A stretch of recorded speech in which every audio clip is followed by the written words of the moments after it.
अच्छा हाँ ठीक है, ओके ठीक है ओके ओके। सर प्लेट पे, ये प्लेट जेन्युइन नहीं है।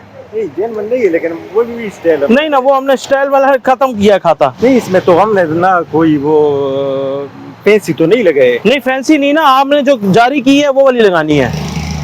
वो जारी करने का मकसद ही ये है, हम 1000 की देते हैं, आप लोग बाहर से 5000 की लगवाते हैं, सीना चौड़ा करके फिरते हैं कि यार हमने जो है ना बहुत अच्छी प्लेट लगाया है, बिल्कुल उसी तरह का लगाया है। सर जो 1000 की दी है मेरी जान वो लगाओ। सर अगर हमने मतलब ये इस तरह किया होता कि हम पेंसी लगाते तो हमारा वो होता। भाईजान ये फैंसी में ही आती है ना, ये वो है अनऑथराइज्ड प्लेट है, बेशक पैटर्न वही है, लेकिन हमने तो नहीं जारी की ना ये प्लेट, की है हमने जारी।